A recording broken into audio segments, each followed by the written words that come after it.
Hello students. तो last class में हमने एक्सरसाइज 7.10 कंप्लीट की थी और आज की क्लास में हम properties of definite integral start करने वाले हैं। तो स्टार्ट करते हैं प्रॉपर्टीज ऑफ डेफिनिट इंटीग्रल। ठीक है, तो देखो प्रॉपर्टीज ऑफ डेफिनिट इंटीग्रल में प्रॉपर्टी नंबर वन क्या कहती है कि अगर कोई फंक्शन एफ एक्स है और उसको आपको इंटीग्रेट करना है, अगर कोई फंक्शन एफ एक्स है और उसको आपको इंटीग्रेट करना है ए टू ए, तो उसका आंसर हमेशा क्या मिलेगा? आपको जीरो मिलेगा। उसको जब भी आप इंटीग्रेट करोगे तो आंसर क्या मिलेगा? जीरो। तो इसमें कोई नई बात भी नहीं है, इसका प्रूफ भी बहुत इजी है। भाई आप सोच सकते हो कि मान लो कि एफ एक्स का इंटीग्रेशन कैपिटल एफ आएगा। लेट कर लो कि integration of f x is capital F x. ठीक है, तो हमें integration of a to a f x d x करना है। तो हमने कहा कि एफ एक्स का इंटीग्रेशन कैपिटल एफ एक्स है, तो कैपिटल एफ एक्स लिख दो। ठीक है, और लिमिट क्या है? A to A. और लिमिट आप जानते हो कैसे पुट करते हैं? Upper limit minus lower limit.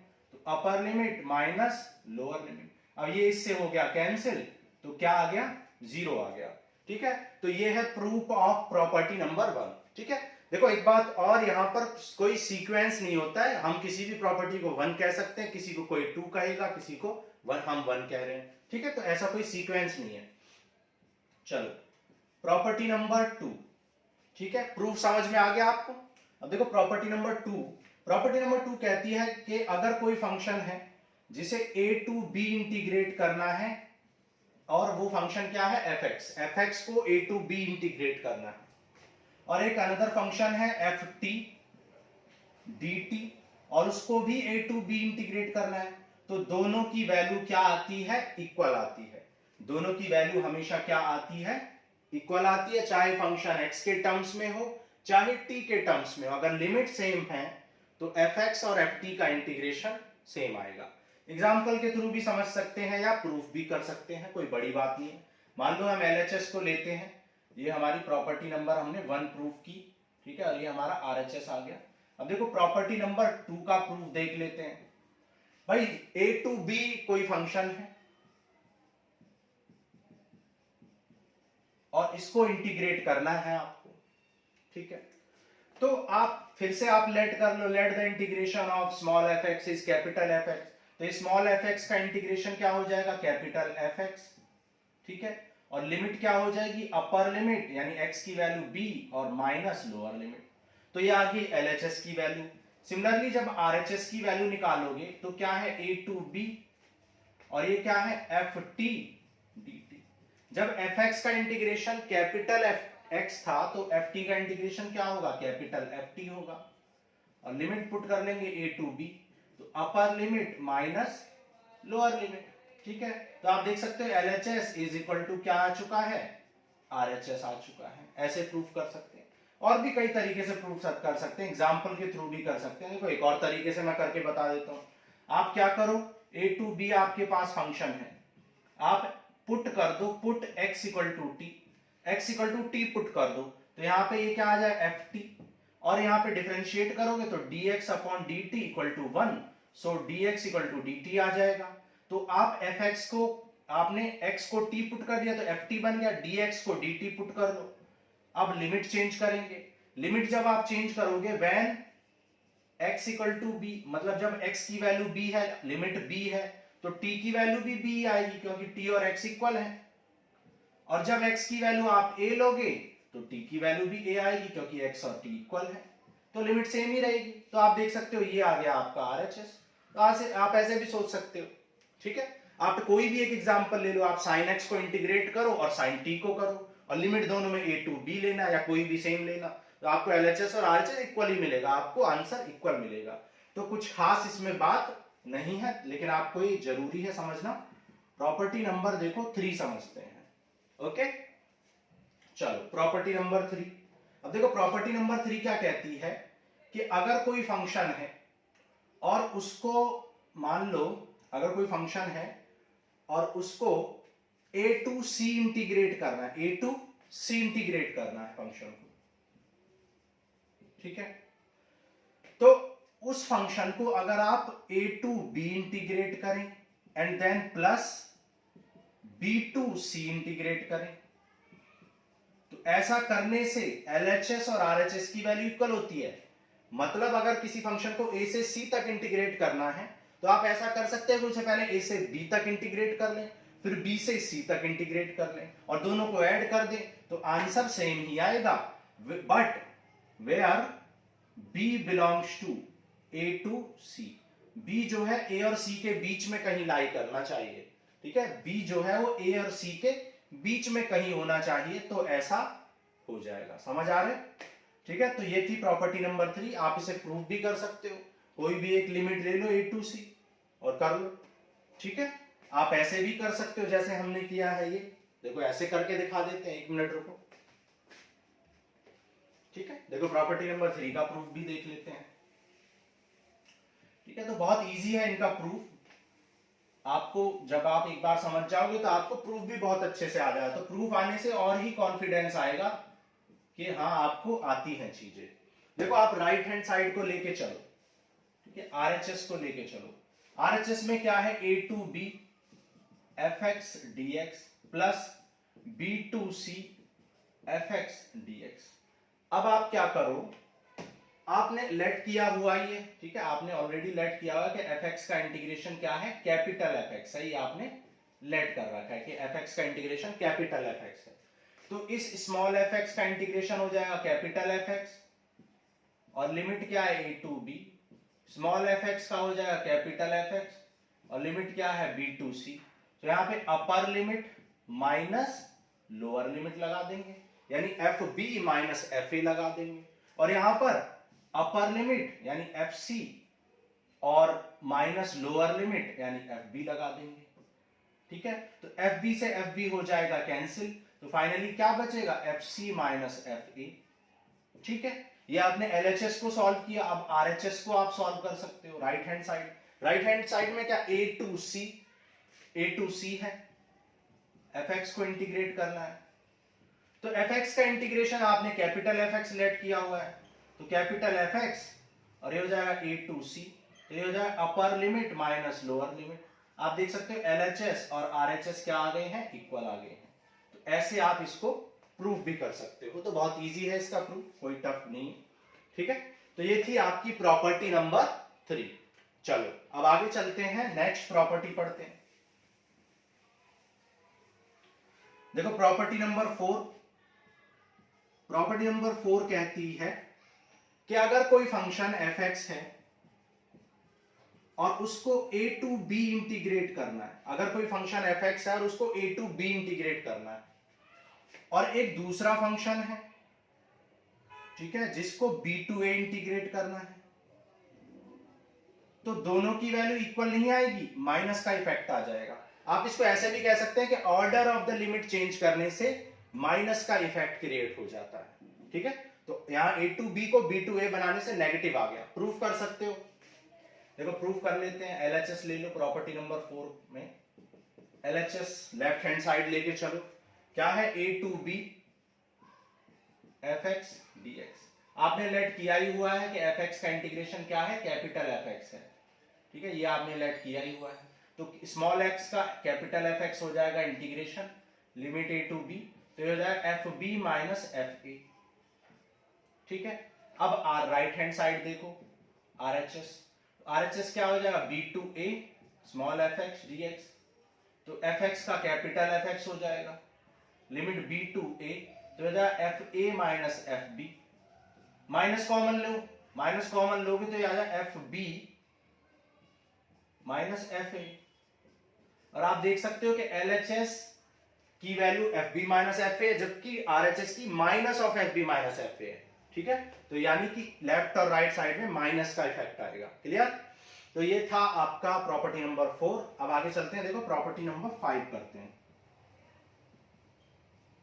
देखो प्रॉपर्टी नंबर 5 क्या कहती है, अगर कोई फंक्शन है fx और उसको आपको a टू b इंटीग्रेट करना है, अगर कोई फंक्शन fx है और उसको आपको a टू b इंटीग्रेट करना है, तो आप क्या करेंगे, आप अगर x को a plus B minus x put कर देंगे, x को a plus B minus x put कर देंगे तो भी LHS और RHS की वैल्यू इक्वल आ जाएगी। ठीक है, LHS और RHS की वैल्यू क्या आ जाएगी, इक्वल आ जाएगी। तो देखो यहां पर आप राइट हैंड साइड को लेके चलते हैं। देखो राइट हैंड साइड को, राइट हैंड साइड में देखो क्या है, a to b f of a plus B minus X into D X, ये है। तो a plus B minus X को आप t लेट कर लो। ठीक है, a plus B minus X को t लेट कर लो, let t equal to a plus B minus X. So dt upon dx क्या हो जाएगा, a कांस्टेंट है 0, b भी कांस्टेंट है 0 और x का 1। तो यहां से dx इक्वल टू क्या आ जाएगा, माइनस ऑफ dt आ जाएगा, dx equal to minus of dt आ जाएगा। और यहां पर देखो इसको आपने t लेट किया तो ये हो गया ft। ठीक है, और dx को आप क्या लिख सकते हो, माइनस ऑफ dt। ओके, अच्छा आप लिमिट भी चेंज करके देखते हैं। तो लिमिट चेंज करो, when x equal to b, मतलब जब x की वैल्यू b थी, x की लिमिट b थी, देन t इक्वल टू क्या था, a plus B minus x. x को b पुट करो, तो b पुट करोगे, b से b कैंसिल। तो अब जब x की वैल्यू b है तो t की वैल्यू a है। जब x की वैल्यू b है, x की लिमिट b है तो t की लिमिट a है। ठीक है, और when x equal to a, जब x इक्वल टू a है तो t इक्वल टू क्या है, a plus B minus x है। तो t हो जाएगा a plus B minus a से a कट जाएगा तो t क्या आ गया, b। तो जब x की वैल्यू आपने a पुट की तो t की वैल्यू b आई, तो यहां पर लिमिट क्या आ गई, b। अब देखो ये माइनस बाहर है, इस माइनस को ये माइनस को बाहर निकालो तो हो जाएगा b to a ft dt। ठीक है, लेकिन प्रॉपर्टी नंबर 1 से आप प्रॉपर्टी नंबर 2 में आपने देखा था फंक्शन fx हो या ft कोई फर्क नहीं पड़ता, आप fx को ft भी लिख सकते हो। तो इसलिए आप इस ft को क्या लिख सकते हो, fx लिख सकते हो। ठीक है, fx dx लिख सकते हो। तो ऐसा करने से भी वैल्यू वही रहेगी जो पहले थी, पहले भी माइनस ft dt था, अब भी माइनस ft dt रहेगा, लेकिन x fx dx हो जाएगा। और प्रॉपर्टी नंबर आपने 4 में सीखा था कि अगर लिमिट a टू b है, अभी हमने यहां पे यहां पे लिमिट क्या थी, b टू a, सॉरी। ठीक है, लिमिट क्या थी, b टू a। और प्रॉपर्टी नंबर 4 में हमने देखा था अगर लिमिट b टू a है, अगर लिमिट का ऑर्डर चेंज कर दोगे नेगेटिव आ जाएगा।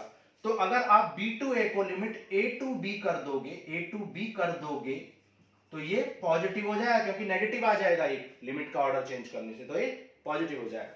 और ये आपका आ चुका है लेफ्ट हैंड साइड। ठीक है, लेफ्ट हैंड साइड आपका प्रूफ हो गया, क्लियर। तो ये आ गया आपका प्रॉपर्टी नंबर 5। ठीक है, नेक्स्ट आगे चलें, देखो प्रॉपर्टी नंबर 6 करते हैं, इरेज कर दें। ओके,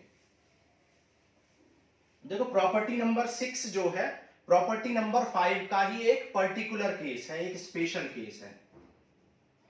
प्रॉपर्टी नंबर 6 में अगर a की वैल्यू क्या आ जाए, 0 आ जाए, और b की वैल्यू a आ जाए, तो क्या होगा, when a equal to 0 and b equal to a, मतलब लिमिट आपकी a टू b ना होके 0 टू a हो। तो जब लिमिट आपकी 0 टू a होगी, जब लिमिट 0 टू a होगी तो a की वैल्यू 0 हो गई और b की a, तो यहां पर a को 0 कर दोगे आप, a को क्या कर दोगे 0 और b को a, तो ये आ जाएगा। तो आप देख सकते हो कि प्रॉपर्टी नंबर 5 में अगर लोअर लिमिट 0 होती तो उस केस में क्या हो जाएगा, a माइनस एक्स। अगर यहां b लिखोगे तो b माइनस एक्स हो जाएगा, उससे कोई फर्क नहीं पड़ता, क्लियर। तो ये प्रॉपर्टी नंबर 6 थी, नीचे दिखाई दे रहा है, एक मिनट चेक कर लेते हैं। ओके, बिल्कुल ठीक है। तो ये आ गया प्रॉपर्टी नंबर 6, समझ आ गया। चलो आगे बढ़ते हैं, प्रॉपर्टी नंबर 7 पढ़ते हैं। अब देखो प्रॉपर्टी नंबर 7 क्या कहती है कि अगर कोई function minus a to a integrate करना है, अगर किसी फंक्शन को minus a to a integrate करना है आपको, तो उस फंक्शन के 2 आंसर्स पॉसिबल हैं। अगर किसी फंक्शन को minus a to a integrate करना है तो उसके 2 आंसर्स पॉसिबल हैं। या तो उसका आंसर होगा 2 times of 0 to a fx dx, या फिर उसका आंसर 0 भी आ सकता है, depending upon the nature of f x. F x के नेचर पे ही डिपेंड करेगा। When F x is even, जब एफ एक्स इवन है तो ये आंसर होगा, इसका आंसर ये होगा। And when F x is odd, when F x is odd, जब एफ एक्स ऑड होगा तो आंसर 0 आ जाएगा, अगर लिमिट -a टू a है तो। ठीक है, कंडीशन लिख लो, condition of odd. Condition of odd function क्या होती है? जब f ऑफ -x की वैल्यू -fx के इक्वल आ जाए, मतलब x को -x लिखने से नेगेटिव fx आ जाए तो ऑड की कंडीशन है। और इवन की कंडीशन क्या होती है? जब fx को माइनस लिखने से भी, मतलब x को नेगेटिव लिखने से भी fx ही आए। ठीक है, f को नेगेटिव लिखने से भी fx आए तो उस केस में आप फर्स्ट वाली केस लगाओगे। समझ गए? मैं एक एग्जांपल भी समझा देता हूं आपको, जिससे कि आपको क्लियर हो जाए कि ऑड फंक्शन कौन सा होता है, इवन कौन सा होता है। जैसे मैंने कहा sin x, तो sin x ऑड है या इवन है? भाई आप x की जगह पे -x पुट करके देख लो। तो x की जगह पे -x पुट किया तो आप जानते हो कि साइन के एंगल पे तो माइनस का इफेक्ट होता है, तो ये आ जाएगा -sin x।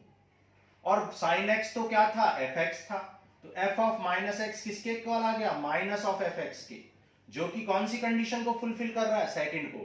तो आप कह सकते हो sin x is odd function. sin x क्या है? ऑड फंक्शन है। ठीक है, अब अगर आप एक और एग्जांपल देखना चाहते हो तो cos x ले लो। तो f of -x equal to क्या आ जाए? cos of -x। लेकिन आप जानते हो cos के एंगल पे माइनस का इफेक्ट नहीं पड़ता है, तो ये हो जाएगा f of -x equal to cos x ही रहेगा। और cos x किसके इक्वल है? fx के। तो f ऑफ -x किसके इक्वल आ गया? fx के, जो कि फर्स्ट कंडीशन को फुलफिल कर रहा है। तो आप कह सकते हैं cos x is even function. ठीक है, cos x क्या है? इवन फंक्शन है। क्लियर? आप और भी एग्जांपल ले सकते हो, जैसे और मैं एग्जांपल लेके बताता हूं, जैसे sin स्क्वायर x है, cos square x, tan square x, ठीक है, cot स्क्वायर x, किसी भी फंक्शन का स्क्वायर हमेशा क्या होगा? इवन होगा। क्यों? क्योंकि स्क्वायर की वजह से अगर नेगेटिव बाहर निकल भी गया, अगर नेगेटिव बाहर निकल भी गया, x का नेगेटिव बाहर निकल भी गया तो स्क्वायर उसे पॉजिटिव बना देगा, तो ये इवन फंक्शन रहेंगे। और किसी भी फंक्शन का क्यूब, किसी भी फंक्शन का अगर क्यूब हो तो वो क्या हो सकता है? वो इवन भी हो सकता है, ऑड भी। इसमें केस हो सकता है, क्योंकि अगर cos का क्यूब हो, सपोज अगर cos का क्यूब है तो cos का ये माइनस तो cos अपने आप ही खत्म कर देगा। ठीक है, लेकिन अगर sin का क्यूब है तो वो नेगेटिव रहेगा, तो यहां पे ये केस नहीं बन पाएगा। लेकिन स्क्वायर वाला फंक्शन हमेशा क्या रहेगा? इवन रहेगा। ये बात आपको समझ में आ रही है। लेकिन क्यूब वाला फंक्शन ऑड भी हो सकता है, इवन भी। मैं एग्जांपल दे देता हूं आपको, अगर आपको डाउट है तो।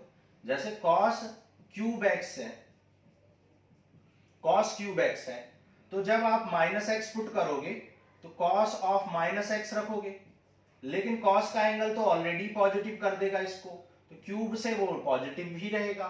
तो ये आ गया fx, ये आ गया आपका क्या? इवन आ गया। आ गया ना इवन? फर्स्ट कंडीशन फुलफिल होगी। लेकिन अगर यहां पे एग्जांपल में साइन क्यूब का लेता, तो साइन क्यूब का एग्जांपल लेते टाइम आप देख सकते हैं कि अगर आप साइन x को -x लिखोगे तो क्यूब की वजह से वो माइनस ही रहेगा, तो ये ऑड रहेगा। ठीक है, स्क्रीनशॉट लेना है तो ले लो। तो ये प्रॉपर्टी नंबर 7 थी, वेरी इंपॉर्टेंट प्रॉपर्टी। जब टफ क्वेश्चन पूछा जाता है तो ये प्रॉपर्टी यूज होती है टफ क्वेश्चंस में।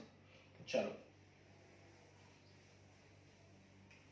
ठीक है, वैसे सबसे ज्यादा जो प्रॉपर्टी यूज होती है वो प्रॉपर्टी नंबर 6 सबसे ज्यादा यूज होती है, लेकिन जब टफ क्वेश्चन होते हैं, लेंथी क्वेश्चन होते हैं तो 7 भी यूज होती है। अब देखो प्रॉपर्टी नंबर 8 करते हैं। अब प्रॉपर्टी नंबर 8 क्या कहती है कि अगर कोई लिमिट 0 to 2a है, अगर कोई लिमिट 0 to 2a है तो उसके 2 आंसर्स पॉसिबल हैं। आप 2 से इंटू कर लो, 0 to a कर लो, fx dx, या फिर 0, दोनों आंसर पॉसिबल है जैसे ऊपर थे। अब आप कहेंगे ये तो सेम ही प्रॉपर्टी, नहीं, बस यही तो गलती करते हैं बच्चे। ये सेम प्रॉपर्टी नहीं है, ध्यान देने की जरूरत है। यहां पे लिमिट -a टू a थी, तब 0 टू a हुआ, जबकि यहां पे लिमिट 0 टू 2a है। तो यहां पे देखो लिमिट क्या हो गई है, लिमिट हाफ हो गई है, ध्यान से। और जो फंक्शन है उसको 2 से इंटू कर दिया, लिमिट को हाफ कर दिया, ठीक है। और यहां पर 0 हो गया, यहां पे बिल्कुल टोटली डिफरेंट है, तो यहां कंफ्यूजन बिल्कुल भी नहीं होना चाहिए आप, ठीक है। अब देखो ये कब आंसर आएगा, ये आएगा जब f of 2a minus X की value, when f of 2a minus X की वैल्यू fx के इक्वल होगी, तब ये आंसर आएगा। And when f of 2a minus X की वैल्यू किसके इक्वल होगी, माइनस fx के इक्वल होगी, तब आपका 0 आंसर हो जाएगा, ठीक है। क्लियर है। तो ये है प्रॉपर्टी नंबर 8। इसका एग्जांपल भी समझ लेते हैं। जैसे 0 टू 2 पाई कोई एक फंक्शन है, ठीक है, 0 टू 2 पाई एक फंक्शन है। मान लो फंक्शन है आपका sign x, sine power 5x, ये क्वेश्चन है मान लो। तो आप यही वाली प्रॉपर्टी लगाओ 2a, तो क्या करोगे, पहले चेक करोगे कि f 2a माइनस एक्स, तो fx की वैल्यू क्या है, देखो fx की वैल्यू है साइन पावर 5x, तो f 2a minus x, 2a minus x का मतलब क्या है, 2 पाई माइनस एक्स, तो 2 पाई माइनस एक्स की वैल्यू क्या हो जाएगी, साइन 2 पाई माइनस एक्स। लेकिन आप तो जानते हो साइन 360 माइनस थीटा, आप जानते हो साइन 360 माइनस थीटा यानी फोर्थ क्वाड्रेंट, और फोर्थ क्वाड्रेंट में कौन पॉजिटिव होता है, कॉस पॉजिटिव होता है। लेकिन ये तो साइन है तो ये नेगेटिव हो जाएगा, और पावर 5 है तो भी ये नेगेटिव ही रहेगा, तो ये हो जाएगा साइन माइनस साइन एक्स हो जाएगा, और पावर 5 की वजह से भी ये माइनस साइन पावर 5 ही रहेगा, मतलब माइनस ऑफ एफ एक्स आ जाएगा। तो आपने देखा कि f of 2a minus X की वैल्यू माइनस एफ एक्स के इक्वल आ गई, मतलब ये वाली कंडीशन हो गई। ऑड मत कह देना इसको, ऑड नहीं है ये वाली कंडीशन, तो इसलिए आंसर क्या हो जाएगा, आंसर हो जाएगा आपका 0, ठीक है। Clear, okay.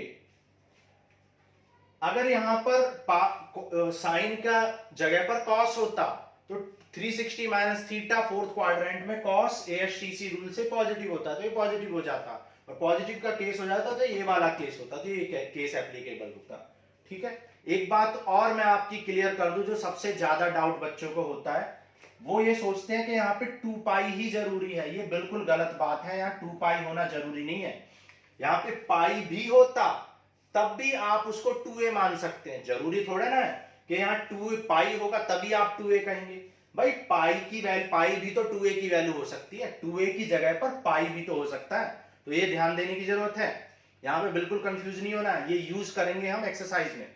चलो आगे बढ़े, चलो आगे चलते हैं, प्रॉपर्टी नंबर 9 करते हैं।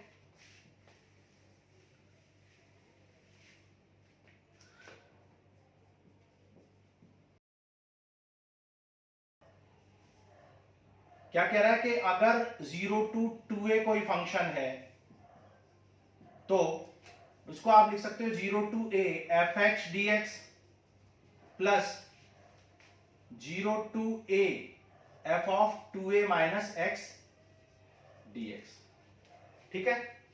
तो देखो लेफ्ट साइड से प्रूफ करेंगे इसको, 0 टू 2a fx dx है।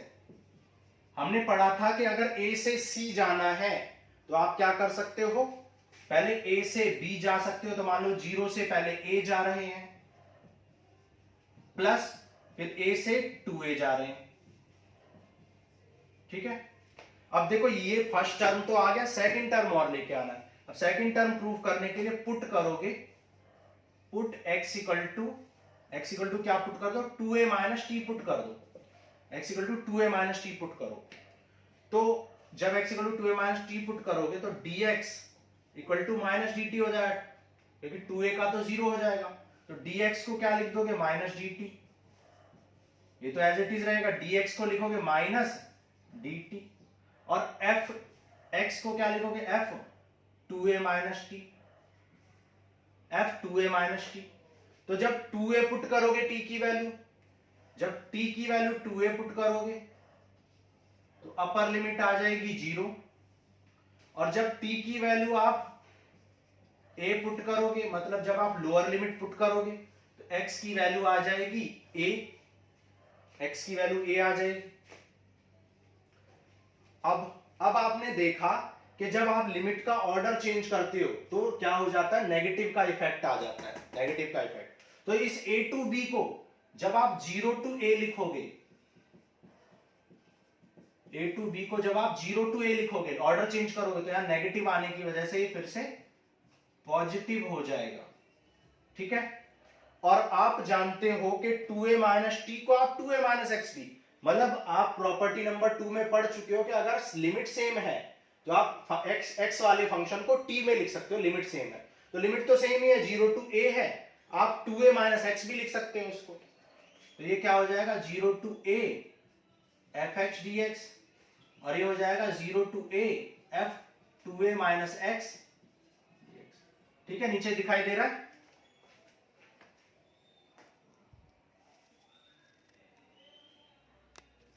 ठीक है। तो ये हो गई हमारी प्रॉपर्टीज ऑफ डेफिनिट इंटीग्रल। अब नेक्स्ट क्लास में हम करेंगे solution based on the properties of definite integral, that is exercise 7.11। तो मिलते हैं नेक्स्ट क्लास में, थैंक यू।